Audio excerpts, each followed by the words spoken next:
urapan-Mu ada bersama kami. Mari Tuhan, mari Roh Kudus, mari setiap pribadi tenggelamkan Roh Kudus. Mari berbicara Roh Kudus. Terima kasih Roh Kudus. Kami semua terbuka di hadapan-Mu. Tidak ada yang dapat kami sembunyikan. Roh Kudus, Roh Kudus, Roh Kudus. Terima kasih Tuhan. Berbicaralah. Kuasa kegelapan keluar dari tempat ini. Tidak bisa mencuri firman, tidak bisa mengambil apa-apa, mengganggu. Dalam nama Yesus, menyingkir keluar. Mari Roh Kudus kuasai kami. Terima kasih Roh Kudus. Dalam nama Yesus. Amin, amin, amin, amin. Silakan duduk saudara.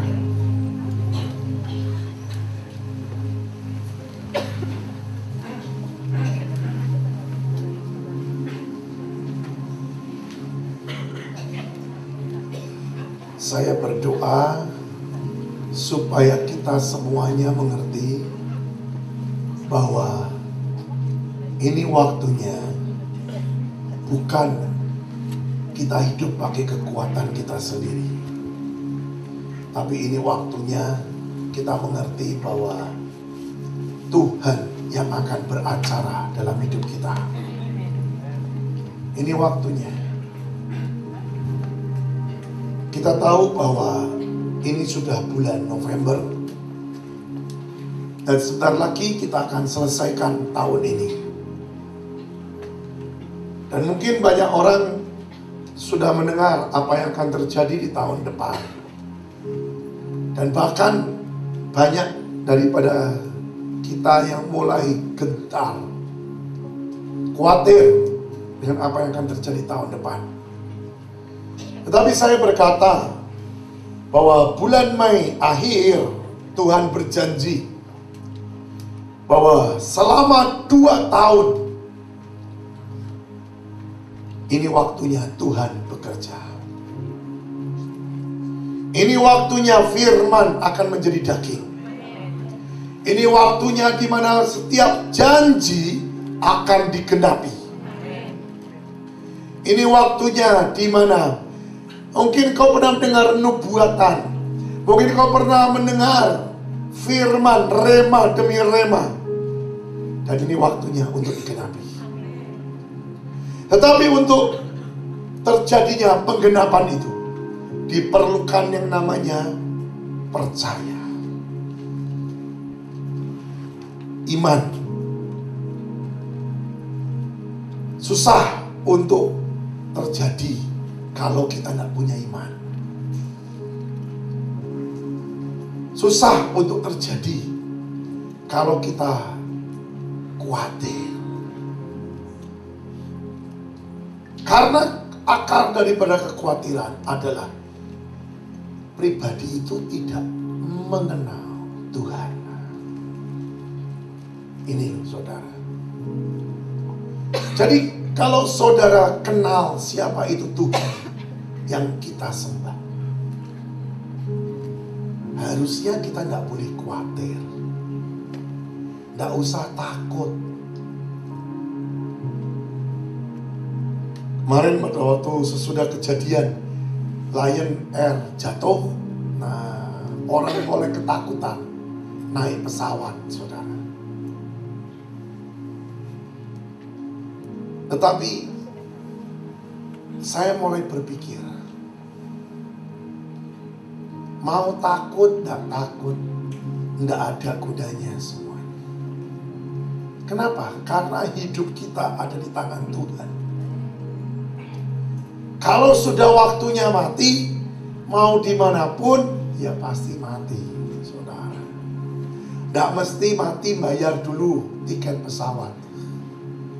Nah, di rumah saja lagi enak-enak, lagi duduk-duduk, ya bisa lewat juga. Ya kan saudara? Ada yang lagi makan enak, lagi menikmati makanan keselak, lewat juga. Nah kalau seperti itulah, buat apa takut? Buat apa? Kalau sungguh kita serahkan hidup kita dalam tangan Tuhan, bahkan kita serahkan, bahkan kita berkata, mati hidupku di tangan-Mu Tuhan, ya buat apa kita khawatir? Buat apa kita takut? Mari, ini waktunya bukan cuma hidup mengenal, bukan mengenal ya, tahu akan firman, tetapi engkau harus hidup di dalam firman. Serius, saudara. Karena kalau saudara cuma tahu firman, saudara akan menjadi orang yang sangat rugi menjadi orang Kristen. Tetapi kalau saudara mengenal Tuhanmu dengan sungguh, saudara akan menjadi orang-orang yang luar biasa. Karena firman-Nya berkata, dari kemuliaan menuju pada kemuliaan, kemuliaan, dan kemuliaan, dan kemuliaan. Tadi sore saya dapatkan line sesuatu gambar yang bagus. Ini kejadian sungguh, saudara.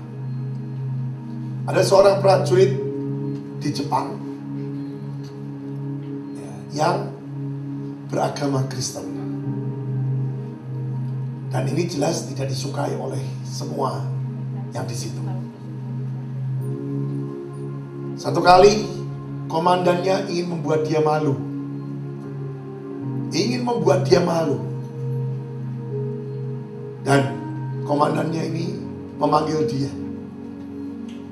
Prajurit ini datang dan komandan ini berkata, pindahkan jeep itu ke tempat sana. Dia berkata kepada komandannya, Pak, saya tidak bisa mengendarai mobil.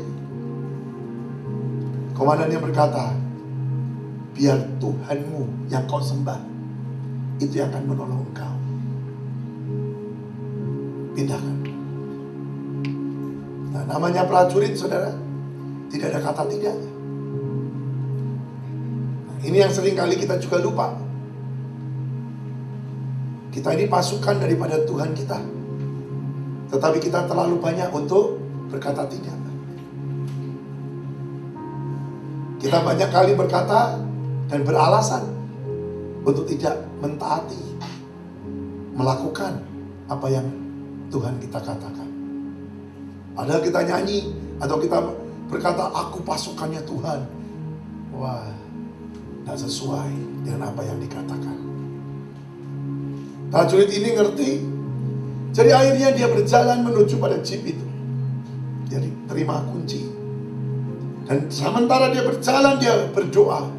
Dan dia berkata, Tuhan tolong, Tuhan tolong. Dan apa yang terjadi? Dengan sangat ajaib, dia bisa starter mobil itu, dia bisa kendarai mobil itu, bahkan dia bisa taruh mobil itu di tempat yang disuruh untuk menaruh jeep itu. Dia taruh dengan baik.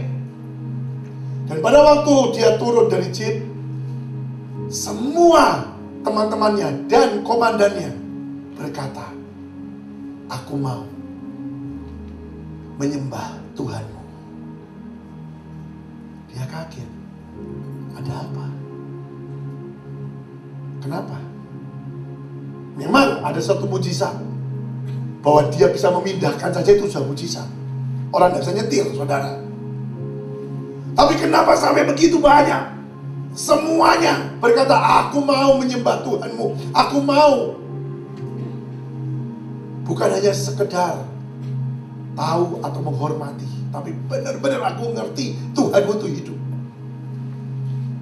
Dan dia bertanya, ada apa sebenarnya? Dan sudah tahu jawaban komandannya. Komandannya berkata, sini, lihat. Dan pada waktu dia ikuti komandan itu. Dan komandan itu membuka kap mobil jeep itu. Dia baru sadar, sudah tahu, tidak ada mesinnya.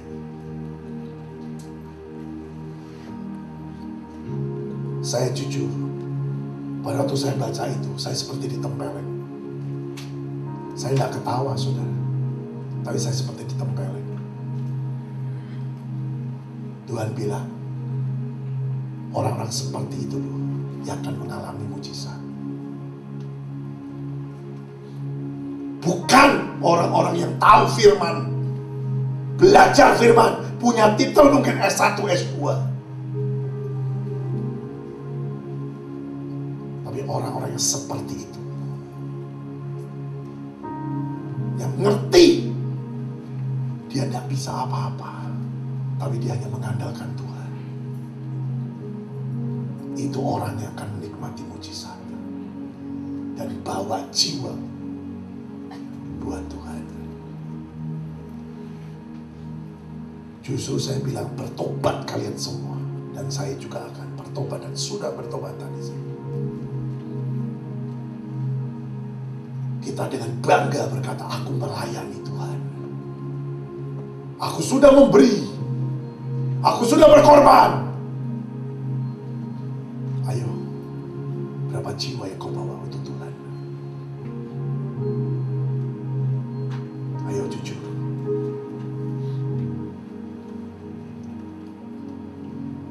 Pemuda ini satu kali dia bawa 1 batalion. Pikirkan, karena ketidakberanian kita, karena gengsi, karena malu kalau tidak terjadi.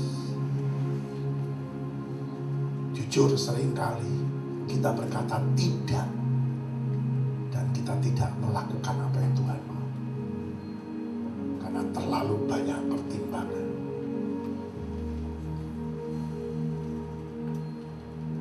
Beberapa bulan yang lalu Tuhan tegur saya.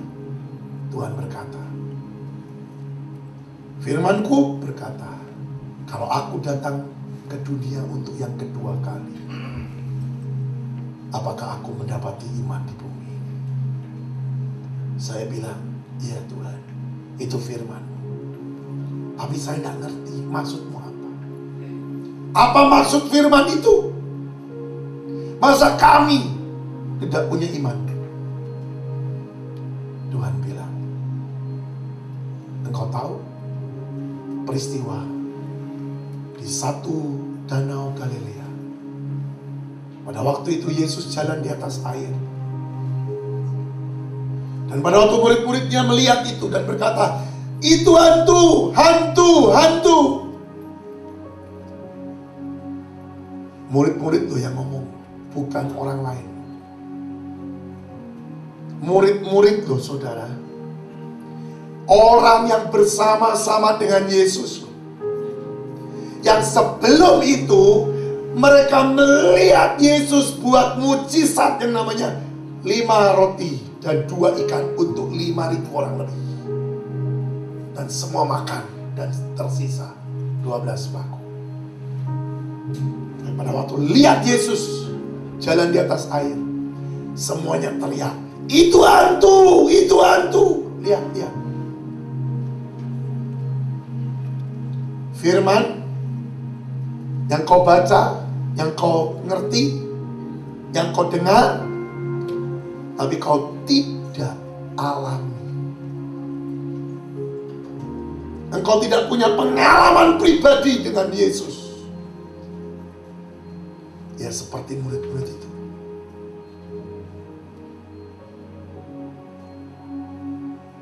Melihat Yesus ngomong itu hantu. Tetapi satu orang murid, Petrus, berkata, kalau itu engkau, aku jalan di atas air, suruh aku datang. Dan Yesus berkata, datang. Baca firman. Detik itu, tanpa berpikir panjang, Tanpa banyak pertimbangan, Petrus keluarkan kakinya dari perahu dan jalan di atas air.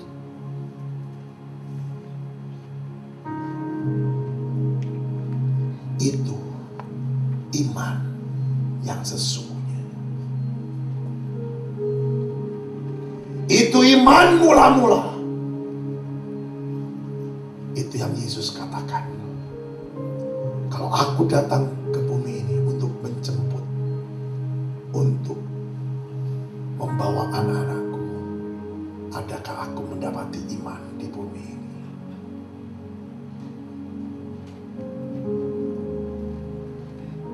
Firman berkata, cerita itu dilanjutkan dengan berkata, pada waktu Petrus berjalan di atas air dan mulai merasa angin, dia mulai bimbang dan mulai tenggelam. Berapa banyak saudara dan saya juga seperti itu. Kita sudah tinggalkan yang namanya iman mula-mula. Ayo jujur, Tuhan berfirman, kita ngerti ini Tuhan, tapi kita tidak meresponi. Kita tidak berani melangkah. Kita tidak berani mengikuti. Dan kita tidak berani menaati apa yang Tuhan suruh. Karena apa? Ada banyak pertimbangan dalam hidup kita.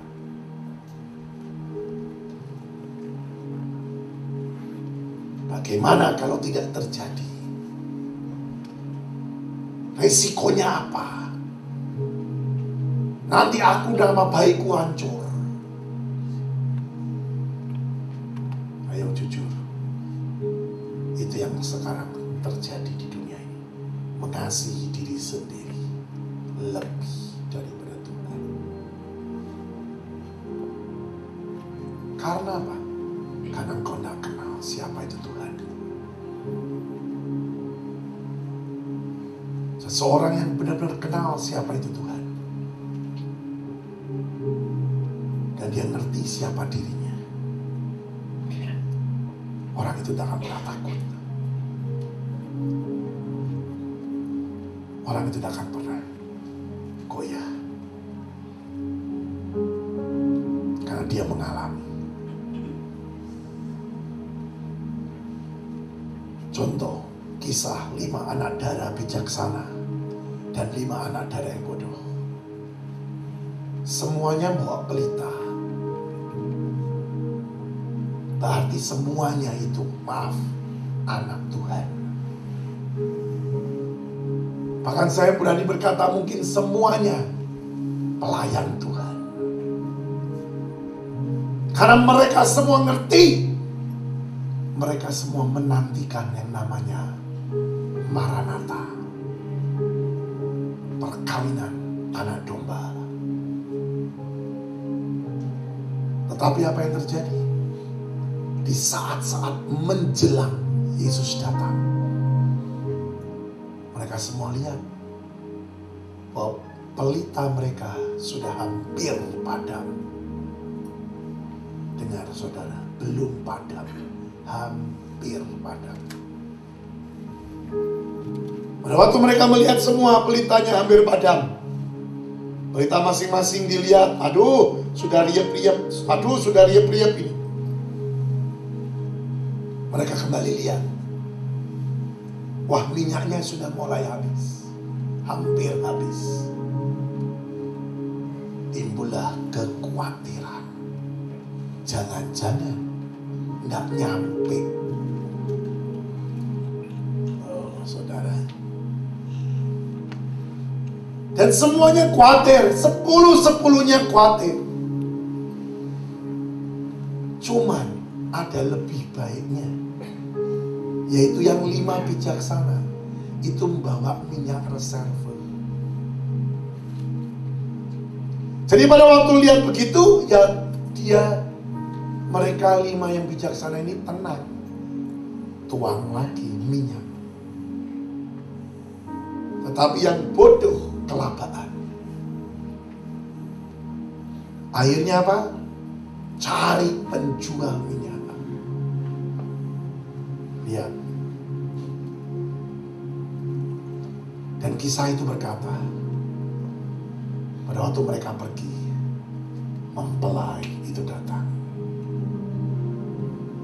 5 yang bijaksana masuk, dan pintu ditutup.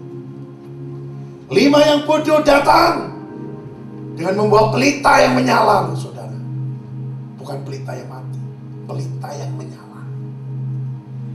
Tapi penjaga pintu berkata, no, sudah selesai. Itu bukan bicara tentang keselamatan, itu bicara tentang pengangkatan. Yang 5 bijaksana naik bersama dengan Tuhan, yang 5 tidak. Berarti bukannya tidak selamat, tapi mereka harus bayar dengan darah mereka untuk selamat. Saya berdoa untuk setiap pribadi ngerti. Paulus berkata, yang penting bukan tengah, yang penting bukan awal, tapi yang penting adalah akhir dari segala-galanya. Karena Paulus berkata ini, dia tahu kesempatan itu tidak pernah terulang 2 kali.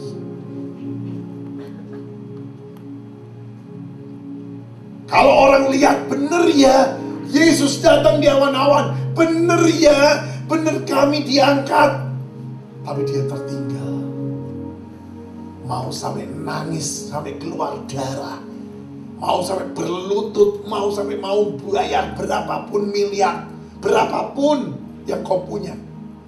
Pintu itu tidak akan pernah terbuka kembali. Ini yang mengerikan.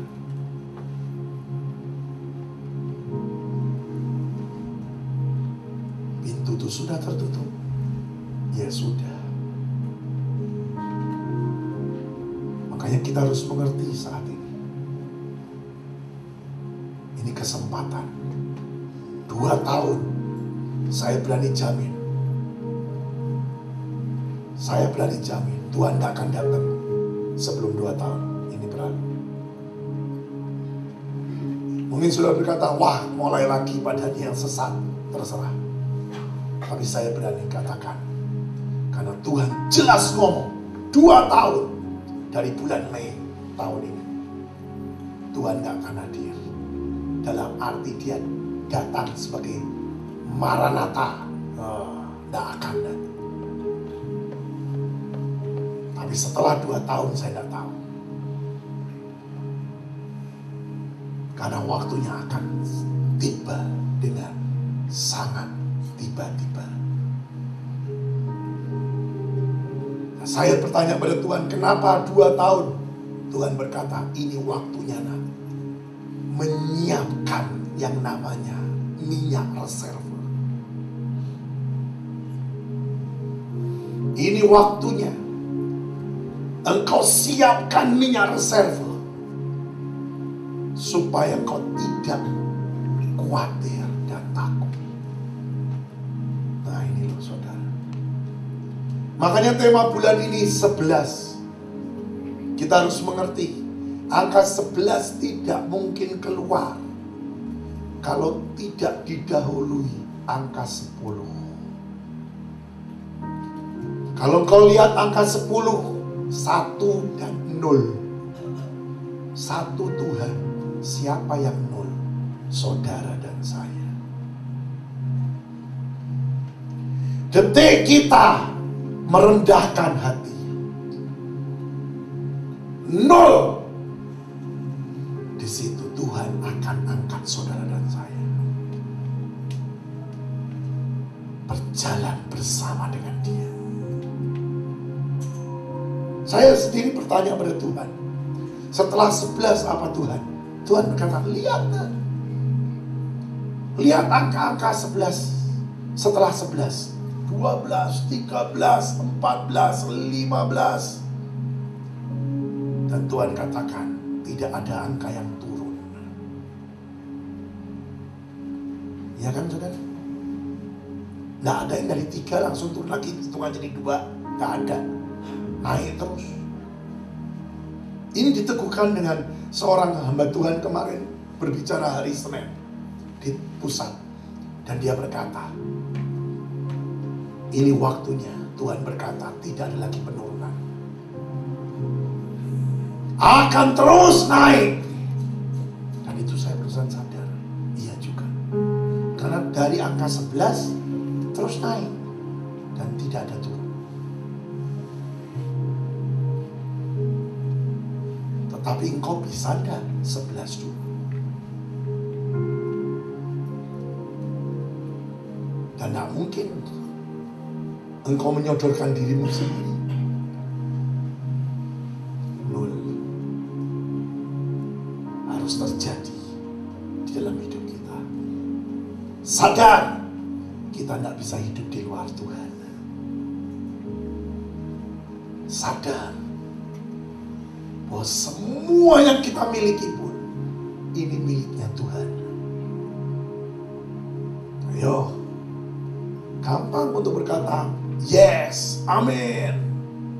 Tidak gampang untuk melakukannya.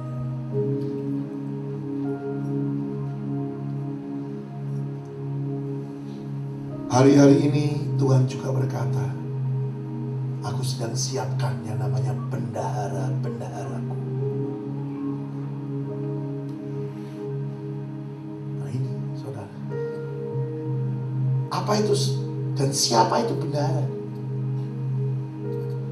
Bendahara itu bagian yang megang duit. Tapi dia sadar bahwa yang dia pegang itu uangnya bos, bukan uang saya. Jadi kalau bos mengatakan sesuatu, aku akan lakukan tanpa banyak pertimbangan. Saya punya bendahara.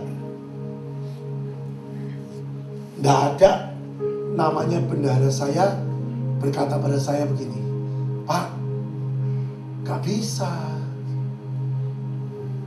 Pak, jangan. Setiap kali saya berkata pada dia, ambil uang, kasih orang ini. Ambil uang, bayar orang ini. Dia akan berkata, yes.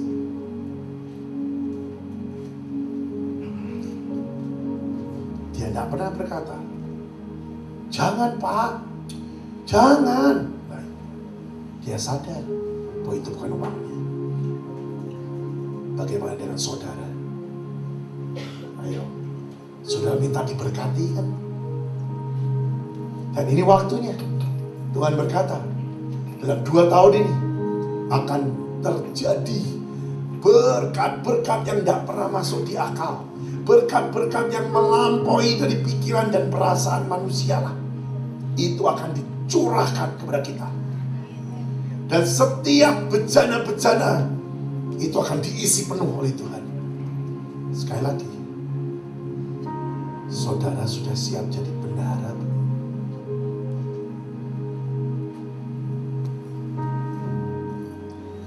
Jangan iri. Karena apa? Tiap pribadi itu masing-masing kapasitasnya. Mungkin si A betul jadi bendahara, tapi kapasitasnya cuma 10 juta. Ada juga mungkin kapasitasnya cuma 1 juta. Tapi mungkin si C kapasitasnya 1 M. Mungkin satu orang lagi kapasitasnya lebih dari M, yaitu triliun. Jangan iri. Karena setiap manusia itu berbeda kapasitasnya. Jangan saudara iri, saudara. Biarlah kita mengenal diri kita sendiri. Karena di dalam firman Tuhan, di dalam Kejadian pasal yang pertama dikatakan, kita ini adalah gambar dan rupa daripada Bapa kita di surga. Berarti kita orang-orang yang spesial. Tiap pribadi sendiri-sendiri, tidak bisa disamakan. Kalau temanmu diberkati, orang yang kau kenal diberkati, dalam pandanganmu, aduh orang ini amburadul, tapi kenapa kok diberkati? Jangan jadi hakim. Itu adalah jalannya orang itu. Engkau tidak dituntut, saya juga tidak dituntut untuk jadi hakim. Bahkan firman Tuhan berkata, kalau ada orang diberkati, bersukacitalah dengan dia. Tapi jangan iri. Kita jujur aja, ayo periksa hatilah. Kalau melihat teman kita diberkati, iri kok kadang-kadang kok. Ya, bukan hanya iri, tapi kadang-kadang begini, Tuhan, kenapa dia yang diberkati bukan aku? Kapan akunya? Bagianku kapan? Loh. Jangan begitu. Coba koreksi hati, koreksi hidup. Yuk. Saya percaya Tuhan tidak pernah pilih kasih. Kalau saudara siap, bejana akan penuh. Saudara siapkan bejana, Tuhan akan penuhkan. Itu jelas firman. Tapi kalau bejanamu tidak siap-siap, lah mau dipenuhkannya gimana? Karena firman-Nya berkata, jangan buang mutiara kepada babi. Ya maaf, babi enak dimakan, tapi tidak enak untuk jadi babi. Betul kan saudara?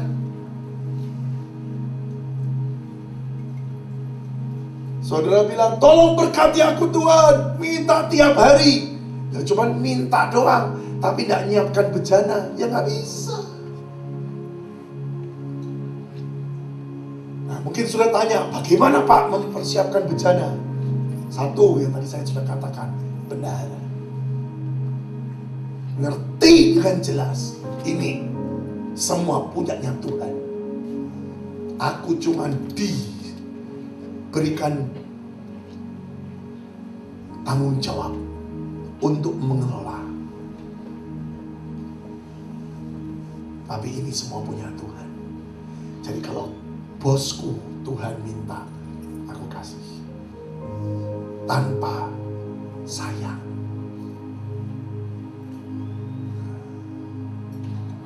Banyak daripada saudara berkata, tapi Pak, itu kan usahaku. Aku dapat semua ini karena aku berusaha. Aku bekerja. Sekali lagi saya katakan, kalau bukan Tuhan, tidak ada yang bisa. Engkau bilang, ini usahaku, Tuhan kasih aja. Engkau sakit perut. Hari itu engkau sakit perut, buang-buang 70 kali. Gak akan bisa kerja, gak? Jangan ngomong bahwa itu usaha. Kalau bisa engkau berusaha, kalau bisa kau lakukan itu semua, itu juga karena anugerah Dia. Dia yang pegang hidup kita secara utuh. Nah, kedalaman-kedalaman seperti ini yang saudara harus ngerti, bahwa di luar Tuhan kita tidak bisa berbuat apa-apa. Benar, saudara?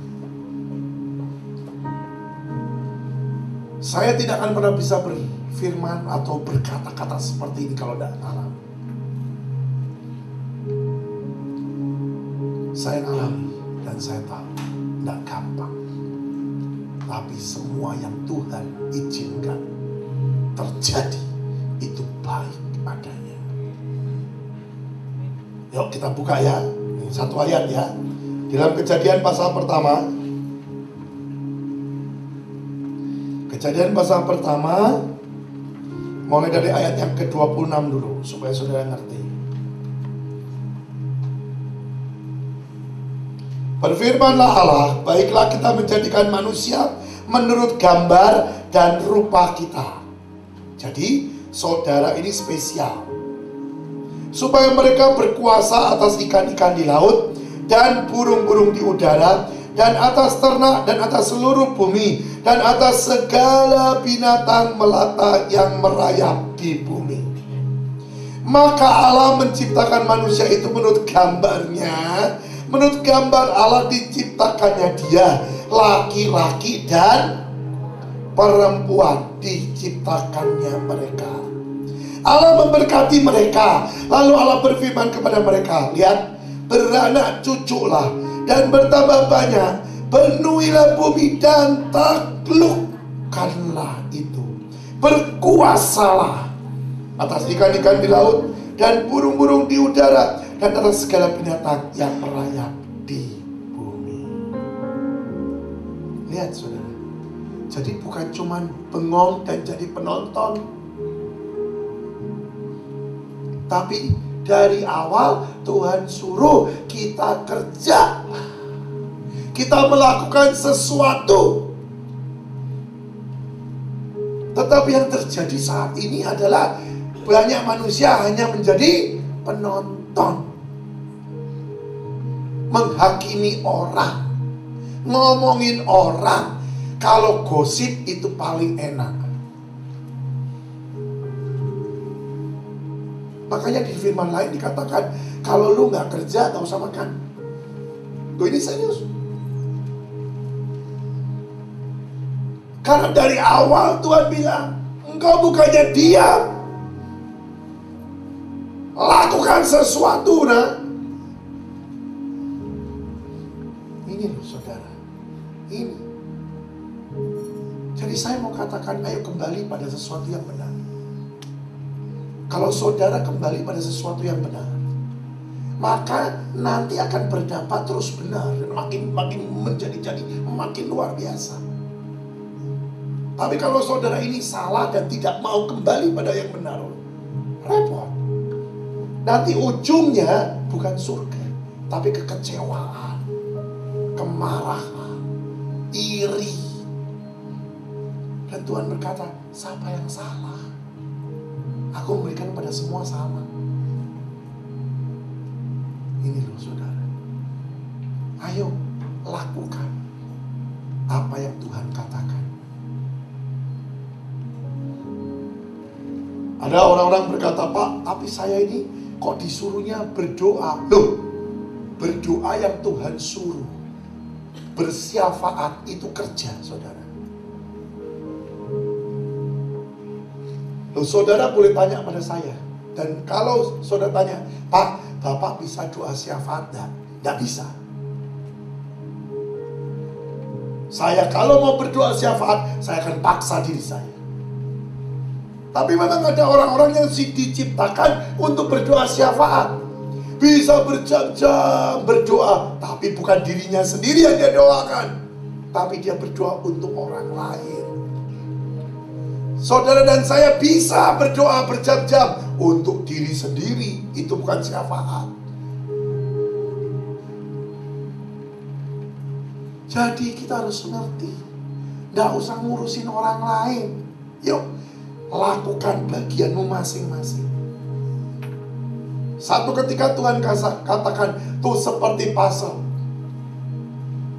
Ya, satu gambar, tapi dari jumlahnya ribuan mungkin, satu aja hilang, jelek.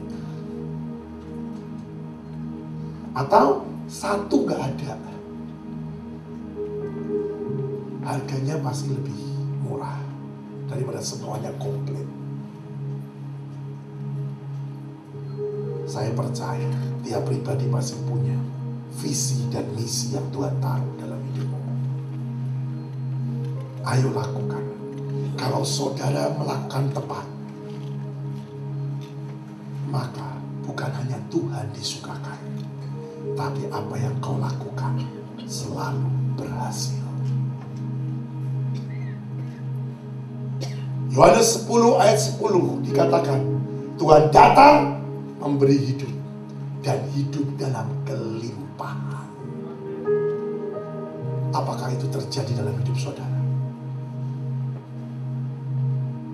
belum sadar ada kesalahan pasti. Karena firman tidak akan tidak terjadi. Firman pasti terjadi. Jadi kalau sampai firman itu tidak terjadi dalam hidup kita, ya maaf, berarti kita ada yang salah. Simple. Hari-hari ini saya tidak pernah dipusingkan dengan kehidupan. Dalam arti firman kok tidak jadi. Kenapa? Karena jelas kalau tidak jadi ya sudah, berarti aku tidak beres.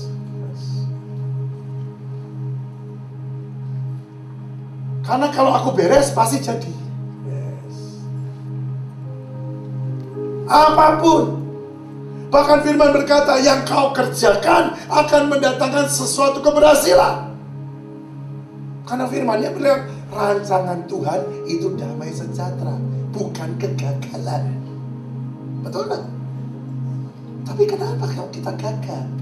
Berarti saudara dan saya tidak ada di dalam Tuhan. Kalau saudara ada di dalam Tuhan dan Tuhan ada di dalam kita, baca. Apapun yang saudara dan saya minta, pasti dapat. Ayo, percaya enggak? Baca Yohanes 15. Ini saudara nih bengong aja. Yohanes 15 ayat yang ke-7. Jikalau kamu tinggal di dalam aku dan firmanku tinggal di dalam kamu, mintalah apa saja yang kamu kehendaki dan kamu akan menerimanya. Wow, ini gak ada batasannya loh saudara. Saudara mau minta rumah dapat loh. Saudara mau minta pesawat terbang aja dapat loh. Saudara bisa bahasa Indonesia kan? Baca. Jangan karena kita sudah bisa bahasa Ibrani segala macam, oh kita coba cari yuk bahasa aslinya apa. Goblok, ayo ini coba baca. Serius, saya itu sampai diomong begitu sama Tuhan. Kamu belajar bahasa Ibrani, kamu belajar bahasa apa? Bagus, tapi kalau perkara begini terus kamu cari yang jalan, dapat apa? Sudah jelas ini enak. Kenapa harus dicari yang susah-susah? Ini kita ikuti langsung jadi kok. Firman ngomong apa? Mintalah apa saja yang kamu kehendaki dan kamu akan menerima. Tapi ya jangan dipotong, cuman ayat itu toh yang dibaca dan diaminkan. Amin, amin, tapi gak jadi terus. Atase tinggal di dalam Tuhan dan firman Tuhan tinggal di dalam kita.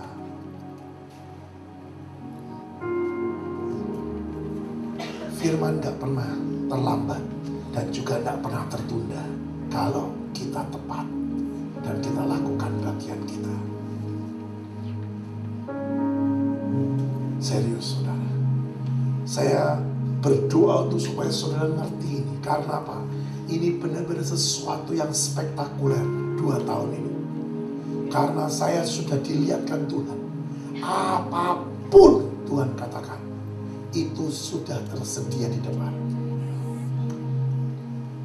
Istilahnya kalau ini ada meja, semua kebutuhan manusia, bahkan organ tubuh manusia, itu ada di sini. Sudah mungkin tanya, loh Pak maksudnya gimana organ? Nah ya gampang, yang saat ini buta bisa dapat mata baru. Yang ginjalnya sudah berapa persen bisa dapat ginjal yang baru. Amin. Ya. Tuhan buka kesempatan 2 tahun ini, engkau tinggal meraihnya. Firman-Nya sudah ada. Dengar saudara, ini bukan waktunya untuk menghakimi. sudah bukan waktunya sebenarnya engkau minta pada hamba Tuhan, tolong doakan. Tidak salah. Tapi saya bilang, alami doa sendiri sama Tuhan. Kenapa? Tuhan saya dan Tuhan saudara sama. Amin. Jangan jadi anak darah yang bodoh. Sampai di garis-garis akhir masih cari penjual minyak. Siapa penjual minyak? Siapa? Jangan sungkan ngomongi pendeta, hamba Tuhan. Ya, pembimbing rohani, semua itu penjual minyak. Terus saudara bilang, waduh Pak, berarti penjual-penjual minyak ini tidak masuk juga dong. Lihat firman-nya, salah. Mereka beli, ada waktu. Mereka dari beli, terus mereka menuju pada tempat. Di dalam Tuhan tidak ada waktu, saudara. Dalam arti tidak ada waktu yang seperti sekarang 5 menit, 10 menit, 20 menit, tidak ada. Detik dia berjualan, Tuhan bilang, sekarang nak, ya sudah ikut dia. Ya, simple. Artinya, jangan menghakimi. Ayo, jangan berharap dan bergantung pada hamba Tuhan. Ini waktunya. Kita harus melekat dengan Tuhan. Gandol sungguh-sungguh. Dan sungguh-sungguh mengerti. Di luar Tuhan kita tidak bisa buat apa-apa. Simple saudara. Inilah kebenaran firman. Inilah kebenaran firman. Mari alami. Dan Tuhan merindukan sesuatu yang naik. Bukan turun. Bukan juga statis. Tapi dinamis. Benar, saudara. Saudara boleh lihat, ini sudah bulan November. Dalam tahun ini ada peningkatan kerohanian atau tidak? Dalam tahun ini kau sudah menikmati dan sudah benar-benar berjalan dengan Tuhan.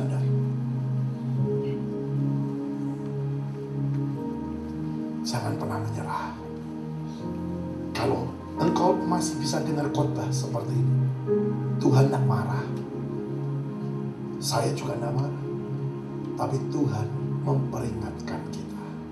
Karena Tuhan pengen untuk saudara maju dan mengalami firman itu nyata dan hidup. Jangan menyerah. 2 tahun ini, ayo jalan bersama dengan Tuhan. Ya, jalan bersama dengan Tuhan. Engkau akan lihat apa yang menjadi impianmu terjadi. Bahkan yang tidak ada, yang tidak mungkin terjadi. Nah, yang tadi saya saksikan, mobil nggak ada mesin, saudara. Saudara bisa nangkep kan? Mobil nggak ada mesin, lah kok bisa nyala mobilnya?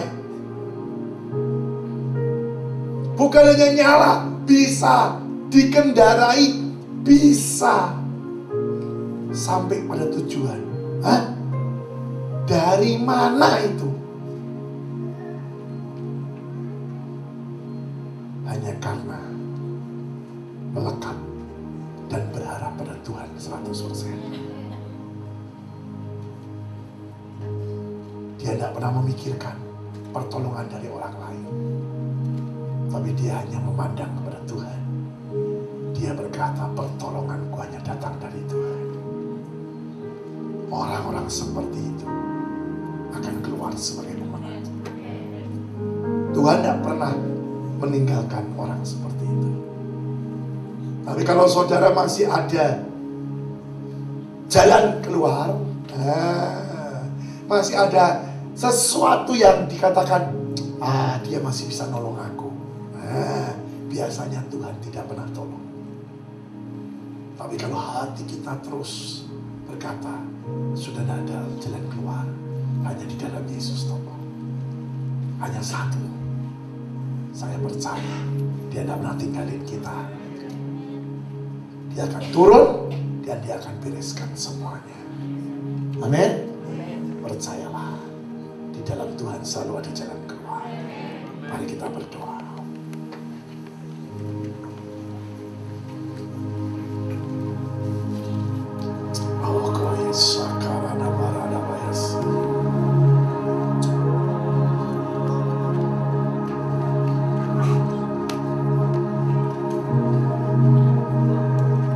Mari kita nyanyikan lagu Jangan Menyerah.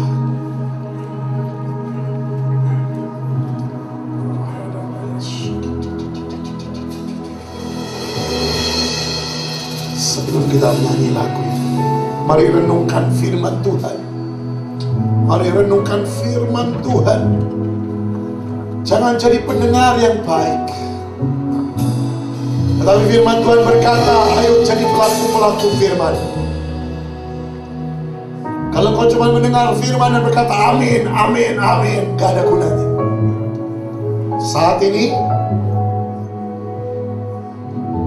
bicara sama Roh Kudus, apa yang aku harus lakukan, apa yang aku harus kerjakan Tuhan.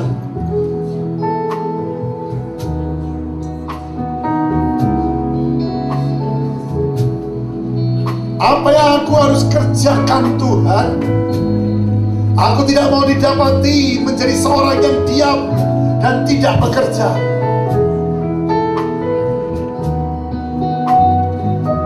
Jangan sampai setan menuntut karena kebodohan kita, dan kita kecewa dengan Tuhan hari ini. Tetapi sesungguhnya karena kebodohan daripada manusia sendiri.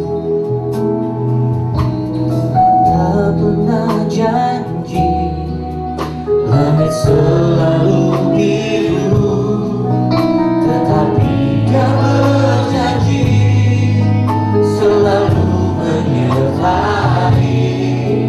Tuhan tak pernah janji jalan selalu rata, tetapi Dia berjanji berikan kekuatan. Jangan pernah menyerah, jangan berputus asa. Mujizat Tuhan ada saat hati menyerah. Jangan pernah menyerah, jangan berputus asa. Mujizat Tuhan ada bagi yang setia. Jangan pernah menyerah, Jangan berputus asa.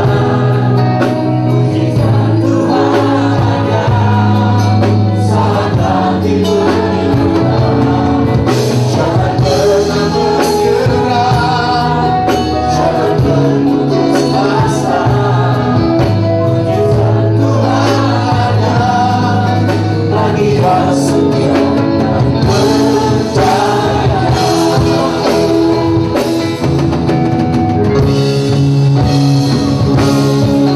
Jangan pernah menyerah, jangan berputus asa.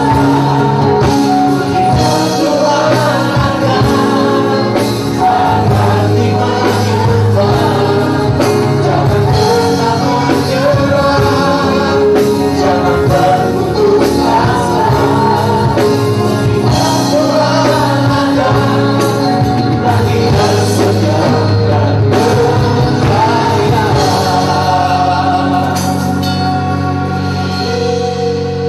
Tiba-tiba Tuhan berkata seperti ini. Saya tidak tahu untuk siapa, tetapi Tuhan berkata, nak, lakukan bagianmu, maka aku akan melakukan bagianku. Aku Tuhan tidak pernah menunda untuk menggenapi. setiap firman.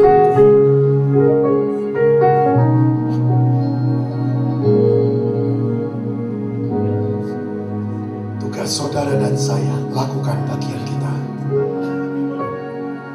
Firman Tuhan jelas berkata, beri maka engkau akan diberi. Kalau saudara tidak memberi, ya tidak mungkin saudara menerima. Jangan minta. Kalau kau tidak pernah atau kau tidak mau dalam ketaatan memberi, atau kau tidak kasih perpuluhan, bertobat. Engkau mungkin berkata, sudah kurang Tuhan, biarpun tidak kasih perpuluhan. Loh, jangan begitu. Kasih perpuluhan, maka kau akan lihat mujizat. Kau akan mengalami mujizat, karena tidak akan pernah kekurangan setiap orang yang berharap kepada Tuhan. Terima kasih Tuhan, Hamba sudah sampaikan isi hatimu.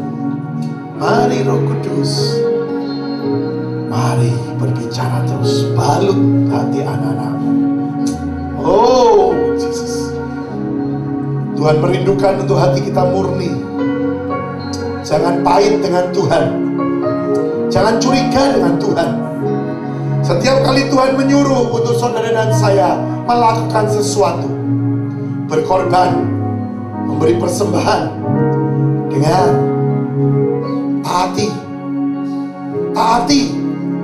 karena di depan ada berkat yang lebih berlipat-lipat kali ganda akan kau terima pada waktu engkau mentaati apa yang menjadi bagianmu. Tuhan tidak pernah berbohong. Tuhan tidak pernah merencanakan yang jelek, tapi selalu rancangannya baik. Percayalah saudaraku, Tuhan tak pernah janji langit selalu biru, tetapi Dia berjanji selalu menyertai. Tuhan tak pernah janji jalan selalu rata, tetapi Dia berjanji berikan kekuatan. Jangan pernah menyerah, jangan berputus asa. Mujizat Tuhan ada saat hati menyembah.